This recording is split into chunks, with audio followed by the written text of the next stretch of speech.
Hi எல்லாருக்கும் வணக்கம். நாம் இன்றைக்கி என்ன பார்க்க போகிறோம்னா, ஒரு சூப்பரான ஆட்டுக்கால் சூப்பு தான் பார்க்க போகிறோம். ரொம்ப மினிமலான இன்க்ரீடியண்ட் வச்சு ஒரு சூப்பரான ஹெல்த்தியான சூப் நம்ம வீட்டிலே எப்படி செய்கிறது அப்படின்னு பார்க்க போகிறோம்.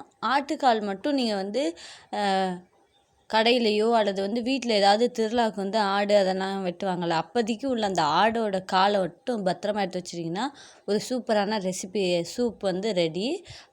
எங்கள் ஃபேமிலி கொஞ்சம் பெரிய ஃபேமிலி, அதனால் நிறைய ஆட்டுக்கால் எடுத்துட்டு நெருப்பில் வாட்டி மஞ்சத்தூளில் நல்லா க்ளீன் பண்ணிவிட்டு அதுக்கப்புறம் ஒரு எவ்வளோ நம்மளுக்கு சூப் தேவையோ அவ்வளோ அளவுக்கு தண்ணி ஊற்றிக்கோங்க.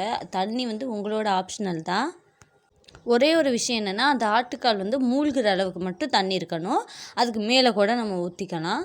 அதுக்கப்புறம் இந்த ஆட்டுக்காலோட 4 தக்காளி சும்மா நார்மலாக வெட்டி போட்டிருக்கோம். சின்ன வெங்காயம் ஒரு 6 7, பூண்டு ஒரு 3 பூண்டை முழு பூண்டை உரித்து போட்டுக்கோங்க. பச்சை மிளகாவை 2 கீறி போட்டுக்கோங்க. அப்புறம் ஒரு அரை ஸ்பூன் அளவுக்கு சீரகம் சேர்த்துக்கோங்க.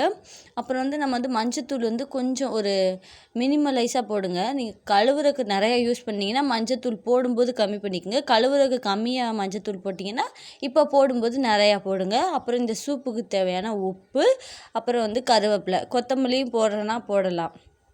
போட்டுட்டு இதெல்லாம் ஃபுல்லாக மிக்ஸ் பண்ணிக்கோங்க. மிக்ஸ் பண்ணிவிட்டு அப்படியே மூடி வச்சு ஒரு 10 விசில் வச்சிடணும். இந்த சூப்பு நம்ம காலையில் தான் குடித்தா ரொம்ப நல்லது, இல்லை ஈவினிங் டைமில் குடித்தா நல்லது. இப்போ நம்ம காலைல தான் சூப் குடிக்க போகிறோம்னா முந்தின நாள் நைட்டே இது மாதிரி செஞ்சு 10 விசில் வச்சு அந்த குக்கர் மூடியை திறக்காமல் அப்படியே விட்டுருங்க.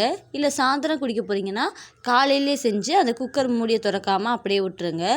ஏன்னா அந்த குக்கர் அந்த தம்மிலே இருந்து அந்த எண்ணெயெல்லாம் பிரிஞ்சு அந்த ஆட்டுக்காலில் உள்ள சத்து, அப்புறம் ஒரு துளி கூட எண்ணெய் ஊற்றலாம். ஆனால் அந்த குக்கர் ஓப்பன் பண்ணக்கப்புறம் பாருங்கள், மேலே அந்த எண்ணெய் பிசுக்காக இருக்க மாதிரி இருக்குது.